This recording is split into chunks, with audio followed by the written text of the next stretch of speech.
I want to tell you something before I get into the coordinates. There are two kinds of information in a situation like this. The kind that changes what you do and the kind that changes what you are. I've been carrying both kinds since July 14th. The 4-minute rule changed what I did.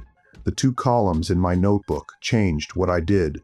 The man walking his loop at the truck stop in Nebraska changed what I did. Gave Carmen and me a new rule about structures and doors and how close we'd let ourselves get to anything moving wrong. What Carmen told me on the 6th day didn't change what I did. We were already heading west, already pointed at Nevada before she said the word mine. What had changed was something else. Something in how I understood what I was moving through, who I was moving with, and why the coordinates on the back of a fuel receipt had been sitting in her cab since the first hour, while she'd been deciding for 6 days whether to tell me. This is Transmission 003, the 6th day.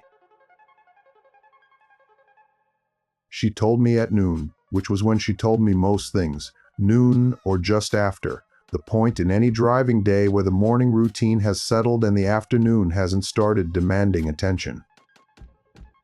She came on the CB and said, "I'm going to tell you about the coordinates now." I said, "Okay." She said, "Keep driving while I talk. I don't want either of us to stop for this."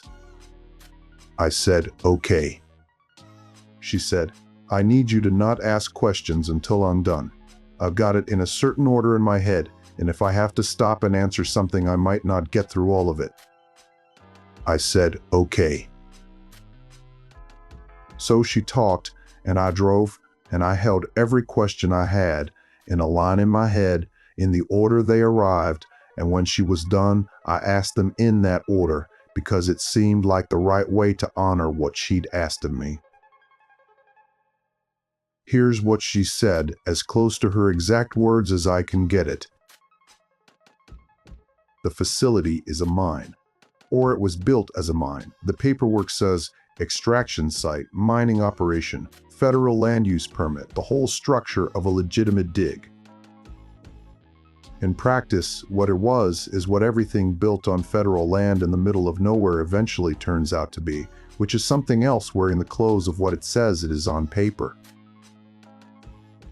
Reyes had been running cargo in and out of it for 7 years. Legitimate loads sometimes, equipment, supplies, the ordinary material needs of a site with 70 employees in a county that doesn't have a Walmart within 40 miles.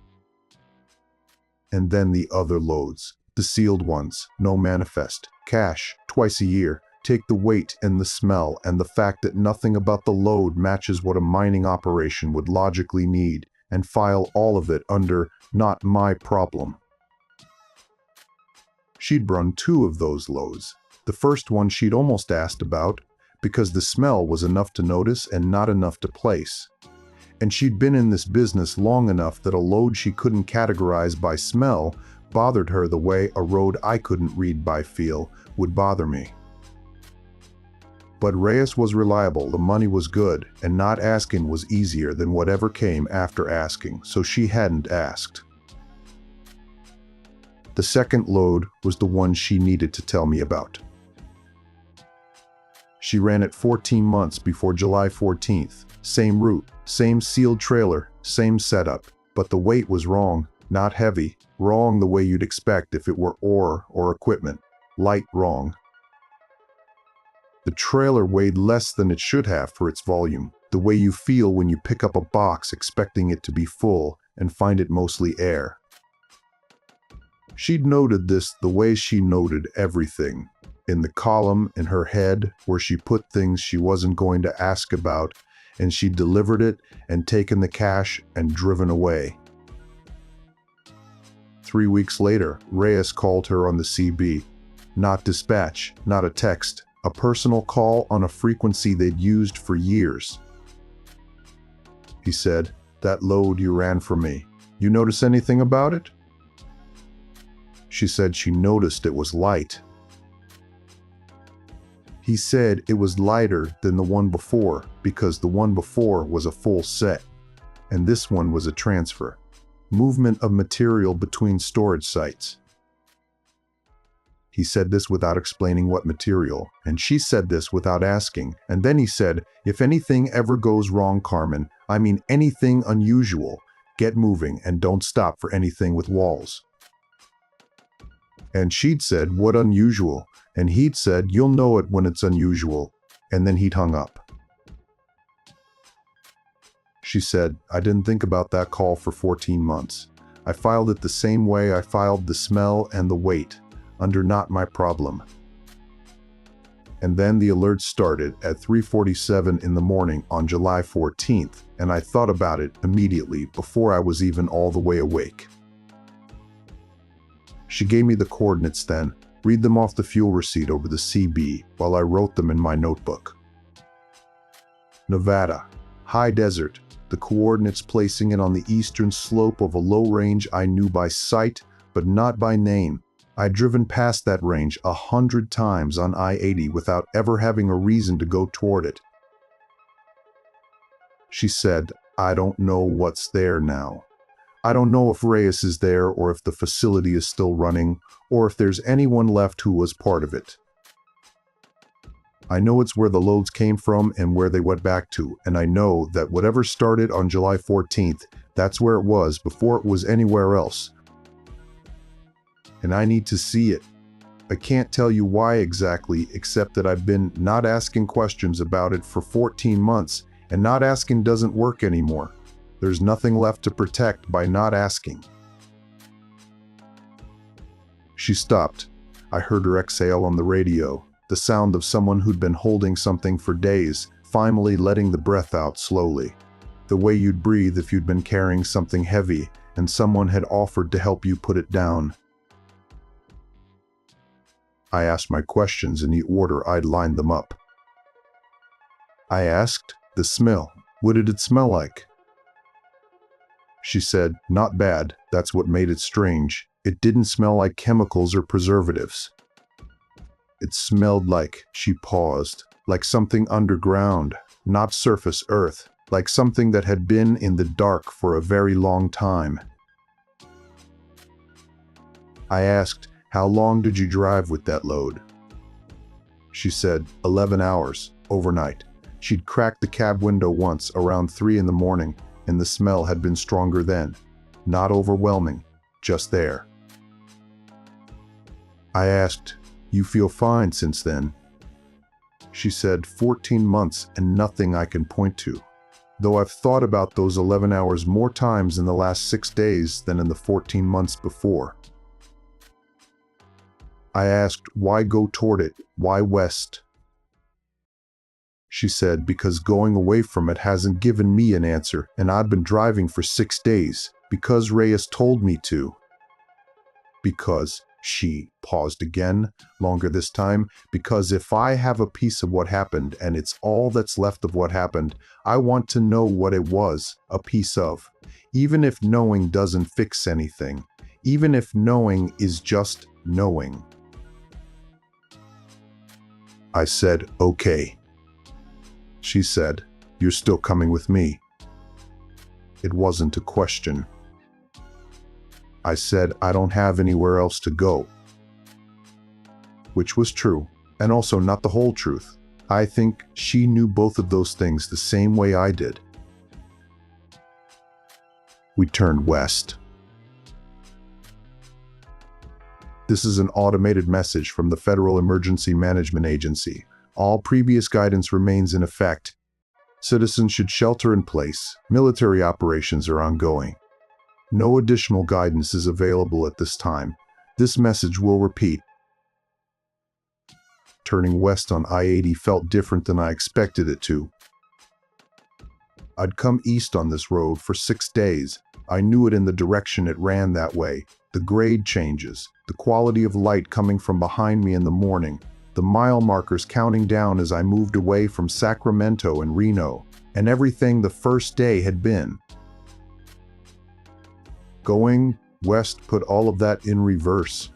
Mile markers counting up, sun in my eyes in the afternoon instead of at my back. The road looked different going the other direction. I know how that sounds, and I know roads don't change based on which way you're traveling them. But 22 years of running routes teaches you that a road has a direction, the way a river has a direction, and running it backward is a different thing, even when the asphalt is identical. I kept seeing things I'd passed the first time and hadn't fully taken in, a billboard with half its facing torn away, the metal frame bent like something had leaned against it very hard and then stopped. A rest area with a flagpole still flying a flag that had frayed down to maybe a quarter of its original size. An overpass where 3 vehicles were stopped in a cluster I didn't remember passing going east. That last one stayed with me for 50 miles. I hadn't passed those 3 vehicles going east. Either I'd missed them, possible.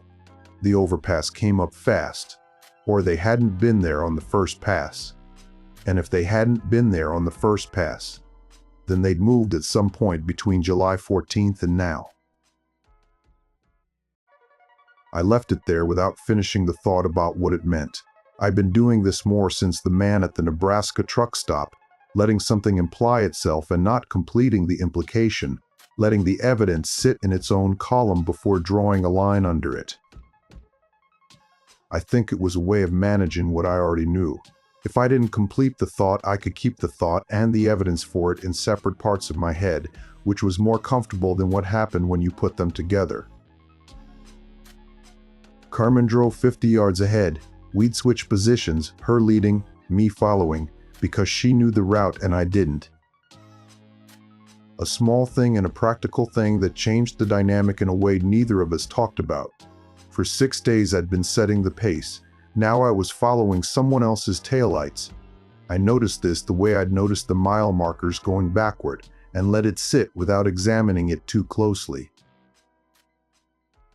We passed back through Wells, the rest area where I'd first stopped, first noticed the sedan with the door open and the engine running. I slowed. The sedan's door was closed. Not cracked, not ajar, not held open by the latch in the frame. Closed, flush with the body of the car, the way it would be if someone had reached out and pulled it shut from inside. I kept moving. I called Carmen on the CB and told her. She didn't say anything for a long moment.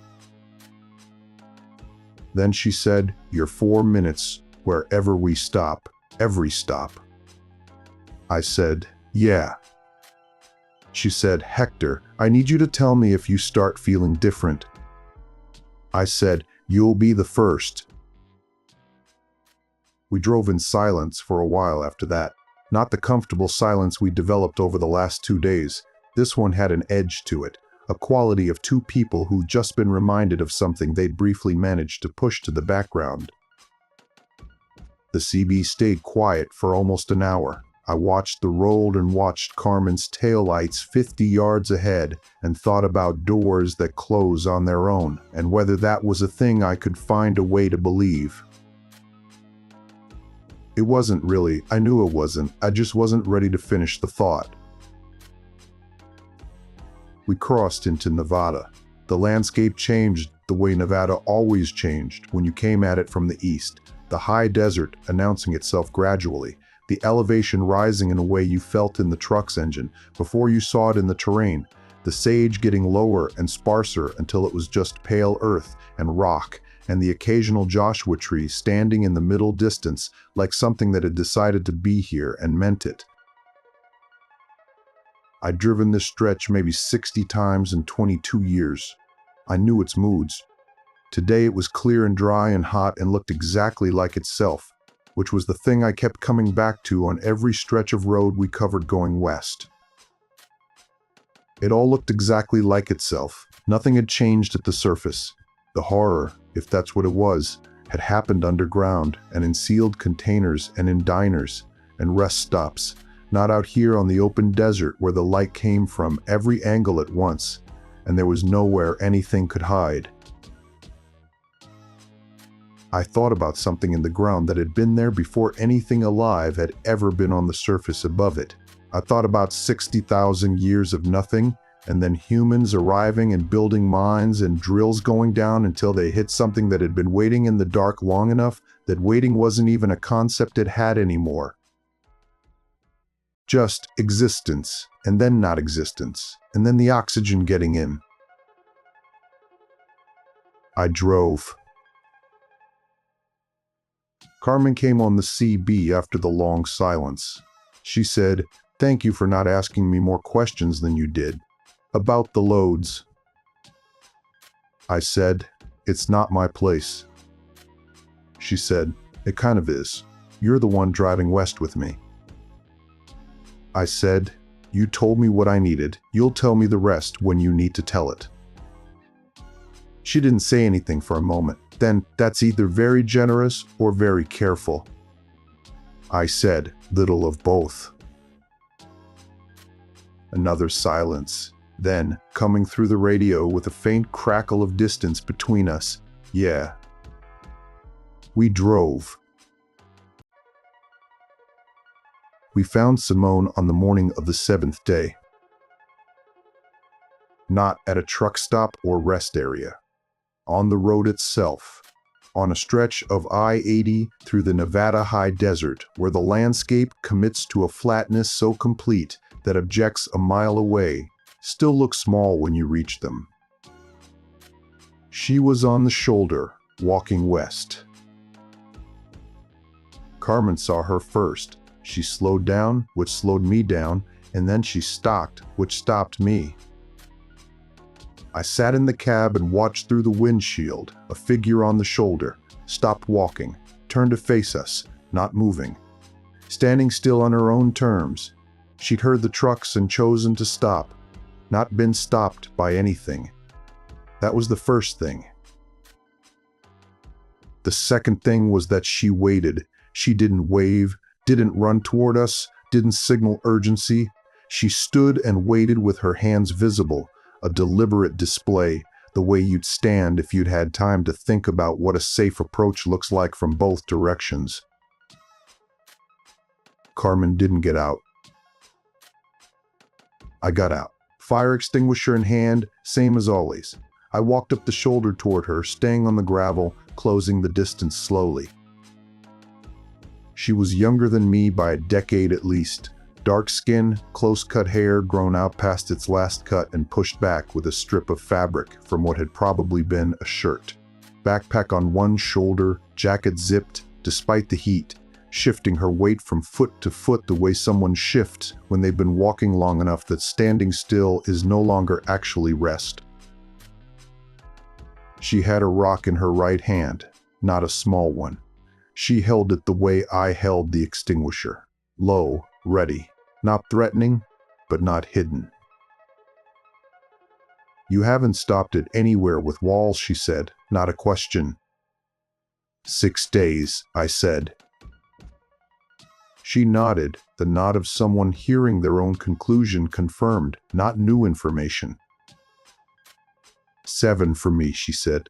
I figured it out day 1. "You have a vehicle," I said. "Had one. Ran out of fuel on day 4. I've been walking since."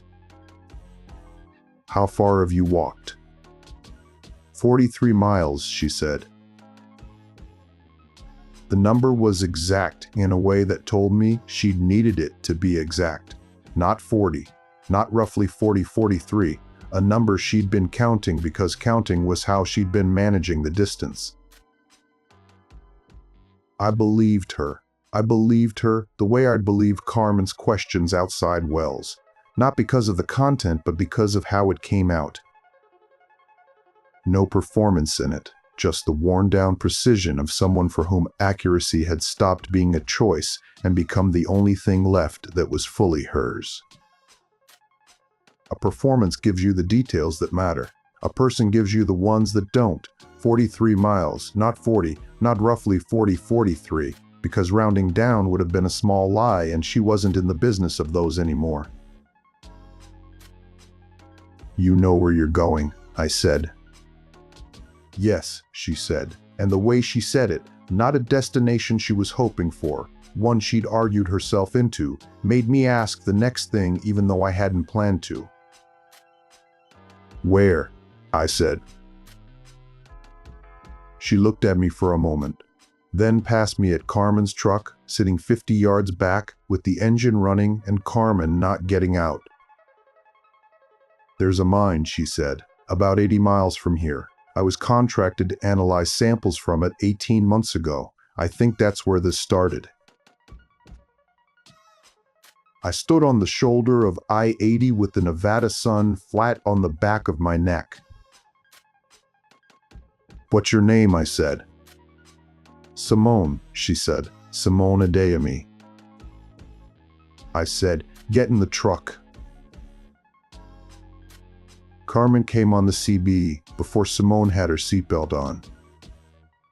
She said, "Hector." I said, "She knows about the mine." She said, "I heard." I said, "She was brought in to analyze samples. She's a geologist." Carmen said, "She could be anything. She could have been standing on that shoulder for days.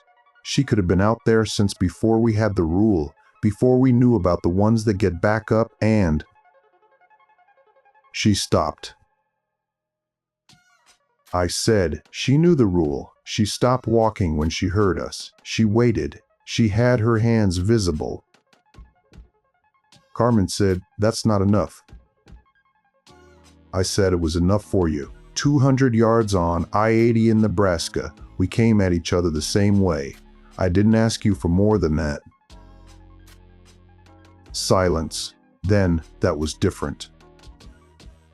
I said, "How?" She didn't answer immediately. I gave her time.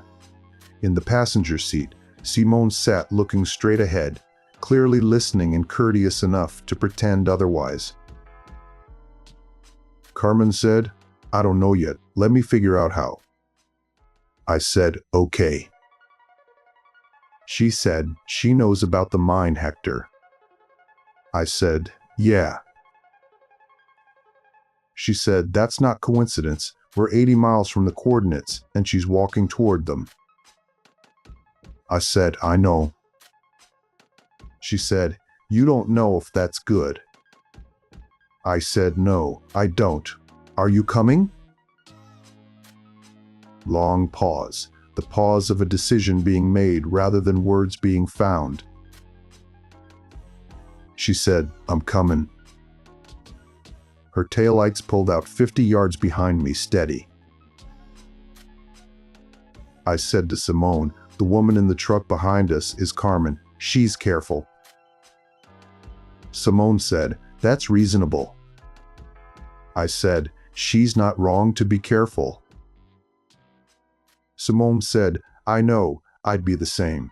I was, for the first 2 days, before I was the only one." She looked out the passenger window at the desert running past. A long silence, the comfortable kind that develops between people who've both been alone long enough to stop needing to fill gaps. Then she said, without looking at me, "You want to know about the report?" I said, "Yes." She said, "I'd like to wait until we're stopped. I want to show it to you. I've been carrying it for 7 days trying to figure out the right way to say what's in it, and I've decided the right way is to just let you read it." I said, "Okay." She said, "It's going to be hard to read. Not technically. The writing is plain enough. I mean, what it means is going to be hard to sit with." I said, "Most things have been, lately." She almost smiled. Not quite. But something in her face shifted the way it shifts when a smile almost forms and then stops, because the thing that would have made it a smile is also the thing making it the wrong time for one. She said, "I printed it the day before. I don't know why I printed it. I had a feeling, and I've been trying to decide since then whether that feeling was intuition or coincidence, and I can't get there." What I know is that I had a feeling and I printed it and now I have it. So, she looked back out the window. So, I thought, so. We stopped for the night 40 miles from the coordinates. Neither Carmen nor I said, why 40 miles? It wasn't a decision we talked through. More like a shared understanding that arriving at the mine in the dark was wrong, without either of us needing to explain why it felt wrong. Carmen pulled off onto a dirt track running off the highway toward a dry wash, far enough from the road that our lights couldn't be seen from it. I followed, parked nose to tail. Carmen had gotten out of her truck. She sat on the running board of mine, which I took as a decision rather than an accident. She didn't want to be alone with her truck tonight. She didn't talk much. She watched Simone the way you watch something you haven't decided about yet, not hostile, not warm, just the long, steady look of someone taking inventory. We ate from what we had, not much. Simone had a half-empty water bottle and a protein bar she'd been cutting into quarters, so she never accidentally ate more than her share when she was thinking about something else. We pooled everything and split it, and nobody talked while we ate, because eating took real concentration by this point, required the full attention of a body that had been running on too little for too long. After Simone reached into her jacket and pulled out the report. It was in worse shape than I'd imagined. Folded into quarters, the outer face browned along the creases from a week in a jacket pocket in high desert heat. The ink smeared along one edge from what had probably been rain on day 2. She unfolded it carefully, the way you unfold something that has a limited number of unfold and refold cycles left in it. 12 pages, single-spaced, the font small and dense the way academic documents go when the writer knows they're about to be cut off before they've said everything.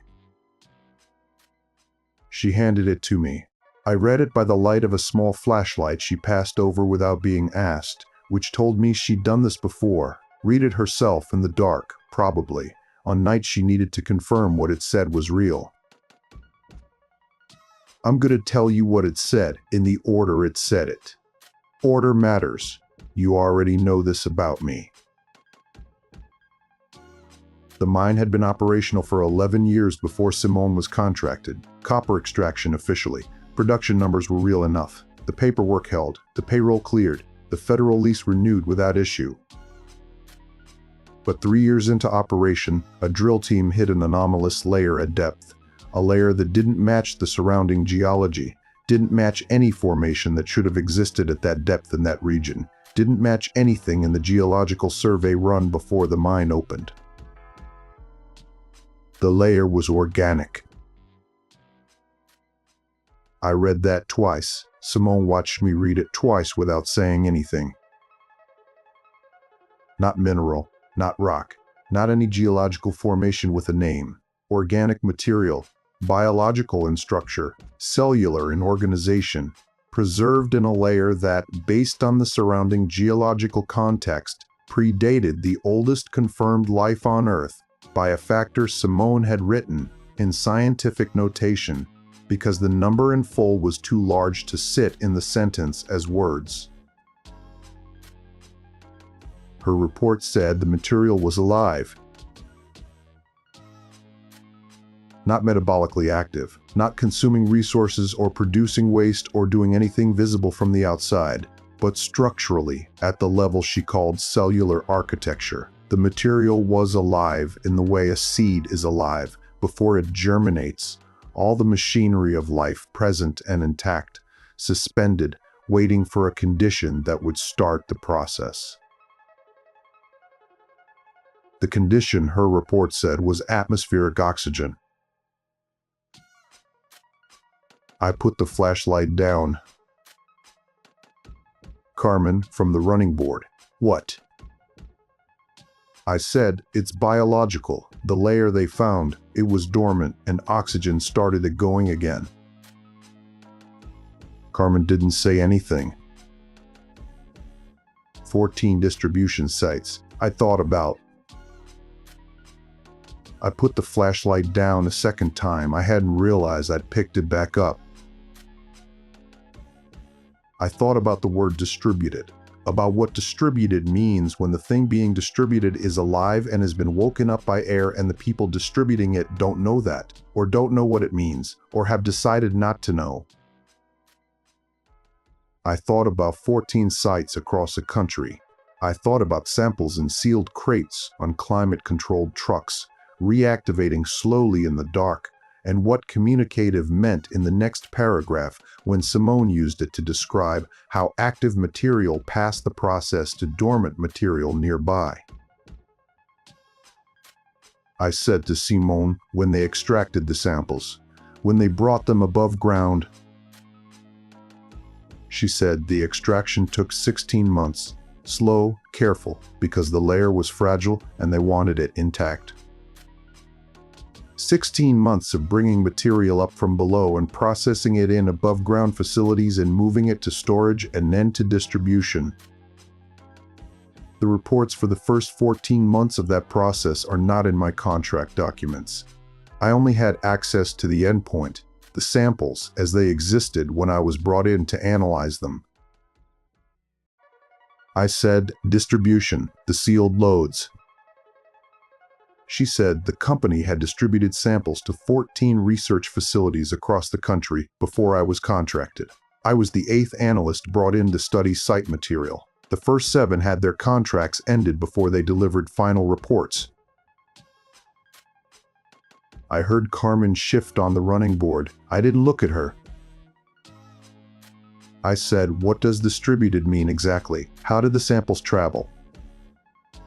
Simone said, sealed climate-controlled containers. The logistics were contracted out to a third-party carrier. I don't have the carrier's name in my documents. Carmen said from the running board very quietly, I ran 2 of them. A silence fell over the 3 of us that had weight and shape. A silence that forms when information from 2 directions arrives at the same point at the same time, and the people carrying it understand what it means before anyone says it out loud. I watched Carmen's face. She wasn't looking at Simone. She was looking at the Nevada dirt between her boots, at something that wasn't visible but was present the way things are present when you've been carrying them and have just understood for the first time clearly what you were carrying. She'd run the loads, 2 of them. She'd driven sealed containers of dormant biological material, reactivating slowly in the dark as the oxygen did its work, from the mine to wherever Reyes was distributing them. She'd driven 11 hours with the window cracked at 3 in the morning, and the smell had been stronger. She hadn't asked what was in them. She'd told me herself, 6 days ago, I should have asked more questions than I did.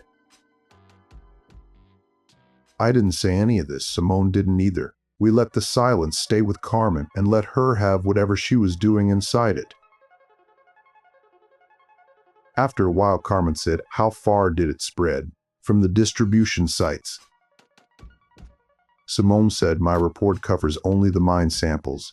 I was never given information about where distributed samples went or what happened after. What I can tell you is that the reactivation process I documented was not contained to the samples themselves. Once the process started and extracted material, it spread to proximate dormant material. The geometry of that spread is something I don't have enough data to map. But the implication of 14 distribution sites across the country, each with samples in varying states of reactivation, each potentially communicating to surrounding material. She stopped. Carmen said, it started everywhere at once. Simone said, or close enough that the difference doesn't matter practically. Yes. Carmen said, because someone moved the samples. Simone said carefully the samples were already reactivating before distribution. The movement accelerated exposure, but Carmen said, someone moved them. Nobody said anything. We slept in the trucks, or didn't sleep. Simone slept eventually, the deep immediate sleep of someone who'd been walking for 7 days and had finally stopped long enough for her body to take what it needed without asking. I lay reclined in a seat and listened to the Nevada night and thought about sealed crates and the smell like deep earth, and 11 hours with one window cracked. I thought about what distributed means when the thing being distributed is alive and communicative and has been in the dark for longer than we have numbers for. I thought about 14 sites. I thought about Carmen on the running board, looking at the ground. Before she'd gone to her truck for the night, Carmen had sat with us for another hour in the dark, not talking much. At one point, she'd asked Simone how she'd first known something was wrong with the samples, what had tipped her off, what she'd seen in the data that made her write the report the way she wrote it instead of the way the company probably wanted her to write it.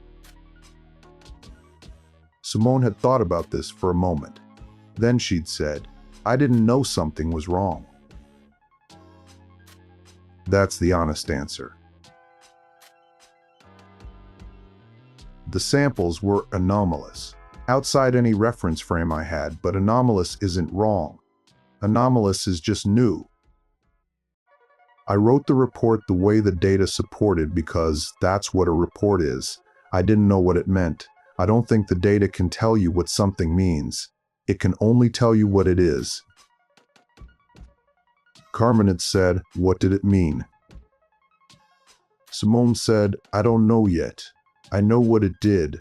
What it means is a different question, and I'm not sure anyone has the data for that one." Carmen looked at her for a while. Then she said, "You printed the report the day before." Simone said, "Yes." Carmen said, "Why?" Simone said, "I told you. I had a feeling." Carmen said, "What kind of feeling?" Simone was quiet for a moment. Then, the kind you get when you've been looking at data long enough that the data starts to have a shape that doesn't fit the container you've been putting it in. I'd been analyzing those samples for 6 weeks, and there was a shape to what I was seeing that I couldn't account for. Not in the samples themselves, in the pattern of the study. The questions I wasn't being asked. The parameters I wasn't being given access to. The way my contract kept being described as preliminary, foundational, the first stage of a longer process. I printed the report because I thought the longer process was going to start the next day, and I wanted to have what I had before whatever came next changed what I was allowed to keep. Carmen said the next day everything ended instead. Simone said the next day everything ended instead. We sat with that for a while. The Nevada night was cold and clear, and the stars over the desert were the same dense mass they'd been over Wyoming on night 2, the same proof that the sky was going to keep being the sky, whatever happened beneath it. Carmen said eventually you could have published it. Before they classified it, you could have gone public. Simone didn't answer immediately. When she did, her voice was flat in a way that told me she'd been having this conversation with herself for longer than 7 days. She said, "Yes." Carmen said, "Why didn't you?" Simone said, "Because I wasn't finished. Because publishing preliminary findings with a sample set of 6 weeks and no comparison data and no peer review would have gotten me dismissed as a crank and the findings buried faster than they got buried by being classified. Because the clearance paid well and I thought there would be more time. Because..." She stopped. "Because I was right and I knew I was right and I thought being right would eventually be enough to matter. And I didn't want to spend it early on something that might get lost in the noise." She said, "I thought I had more time to be right." Nobody said anything after that. Eventually, Carmen got up and went back to her truck, and I lay in my seat and stared at the roof of the cab. And the Nevada night did what it does, which is nothing, which is everything. Around midnight, I heard Carmen's truck door open, footsteps on the dirt. She walked around to the passenger side of my truck and I rolled the window down and she stood there for a moment without saying anything. Then she said, "I need you to understand something." I said, "Okay." She said, "Whatever I'm carrying because of those loads, I'm not going to be able to put it down at the mine. Seeing it isn't going to put it down. I know that. I need you to know I know that, because I need you to understand why I'm still going anyway." I said, "Why are you still going?" She said, "Because it's the only direction that's left. And because Ray has told me to. And because I need to see what I was part of, even if what I was part of doesn't have a shape I can live with." I said, "I'll be there." She said, "Yeah." She went back to her truck. I sat with the window still down, Nevada air coming through it, cold now the way desert air goes cold at night regardless of what the day felt like. Simone's voice from the passenger seat I'd thought was asleep. "She's going to be okay." I said, "You don't know that." She said, "No, but I think it anyway. There's a version of that that's not the same as lying to myself about it." I thought about that for a while, about the difference between thinking something and knowing it, and whether thinking it anyway counted as anything, and whether I'd been doing the same thing for 7 days without examining it. I said, "The report is 12 pages. You gave me 9 of them." Silence. Then, "Yes." I said, "What's in the last 3? She said, "In the morning, before we drive." I said, "Okay." I put the seat back. I didn't sleep for a long time, and when I finally did, the Nevada sky was already going gray at the edges, the dark giving way the way it always does, indifferent to everything said beneath it. She showed me the last 3 pages at first light, sitting on the tailgate of my truck, with the report between us and Carmen standing at a distance she'd chosen herself, close enough to hear, far enough to have chosen not to be part of it. I'll tell you what those 3 pages said. They were not finished. She'd been pulled from the contract before the analysis was complete, and it showed. The writing had the quality of someone trying to say the most important things in the least amount of space, the way you write when you know the time is running out and you're not sure which parts matter most. Fragments of conclusions, methodology notes that turned into findings, a paragraph that started as a summary and became something else halfway through, the language shifting from careful academic hedging into something plainer and more afraid. The last 3 pages said this: "The reactivation process, once initiated, is self-sustaining." She had documented this in laboratory conditions with a small sample set over 6 weeks. Once the process began in a given mass of material, it continued without additional oxygen input. The oxygen was a trigger, not a fuel. After the trigger, whatever was already in the material took over, running on a biology that didn't need the same inputs our biology needs. The second thing, the process communicated laterally, not just material in direct contact, across distance. She hadn't been able to determine the effective range in the time she'd had, but she documented measurable changes in a control sample kept 3 meters from an active sample in an adjacent room. 3 meters through a wall, with no physical contact. The third thing, the thing that had been written in the plainest language of the whole document, the thing that read less like a scientific report and more like something she'd needed to say once clearly before the contract ended, was about the stillness. In laboratory conditions, during the 6 weeks she'd observed active samples, she had documented a consistent behavioral pattern in non-human biological subjects exposed to active material. The subjects became still, not dead. Biologically active, all systems running, breathing, heartbeat present. Just still, unresponsive to external stimuli, oriented toward the active material, as if waiting.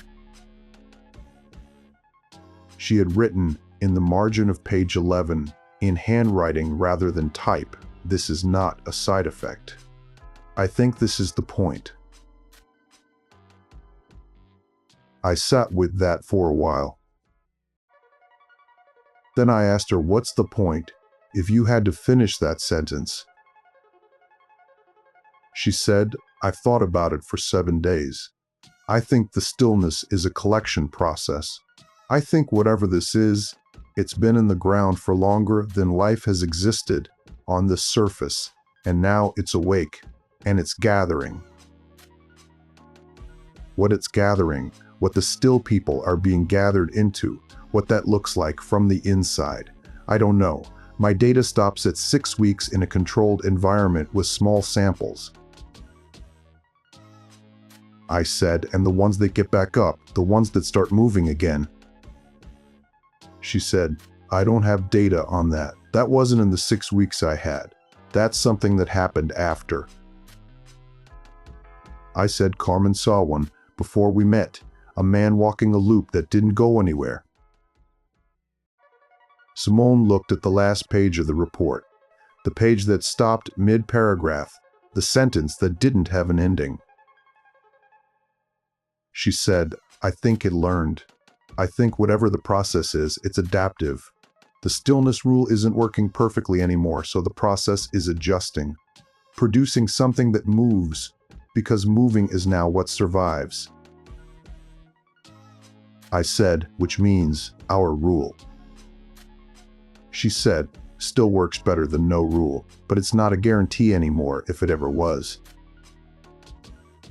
I said, "It never was." She said, "No, I know." Carmen, from the distance she'd chosen, said, "How many pages of data don't you have?" Simone looked at her for the first time since we'd started reading.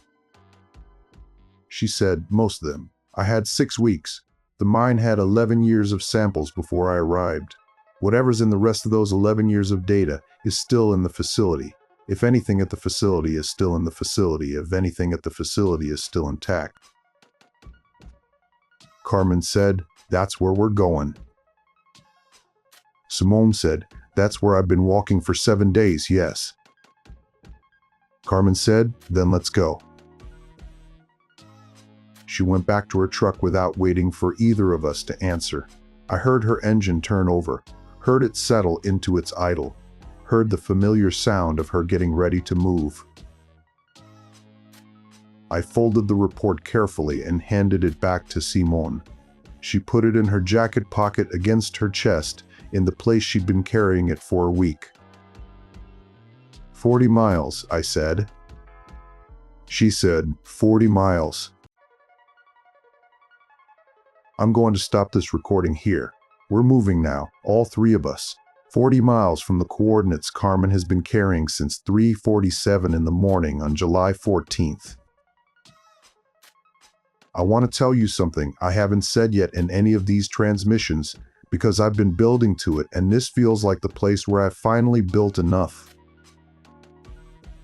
I keep records because my father told me to. He said it in the context of something else, a neighborhood dispute, a landlord who kept changing what he promised. The importance of writing down what people say to you the first time they say it. He said the record is the only thing that doesn't change its story later. He was talking about a landlord in El Paso. He couldn't have been talking about this. But I keep coming back to it anyway, the way you come back to things that were true in a small situation and turn out to be true in every situation, because the truth was never really about the landlord. The record is the only thing that doesn't change its story later. Here's what the record says. In the order it says it, something came out of the ground in Nevada 11 years ago. 16 months of bringing it up and processing it and distributing it to 14 sites across a country while it slowly woke up in sealed containers on climate-controlled trucks. A woman named Carmen drove 2 of those containers 11 hours overnight and noticed a smell she didn't ask about. A woman named Simone wrote 12 pages about what was in them and was paid and told to move on. A man named Hector was on the phone winning an argument when the window closed. And then the alerts, and then the stillness, and then 40 miles of Nevada desert between us and whatever the mine looks like now, and a copy of a report in someone's jacket that stops mid-sentence on page 12 because the time ran out before the finding could be written down. Simone said she knows what the finding would have been. She hasn't written it down. I haven't asked her to yet. I'm going to ask her tonight, if we're stopped tonight, if we're still the same number of people we are right now. I'm going to ask her to write the last sentence of the report. The record should have an ending, even if it's the wrong one. 40 miles. We leave in the morning.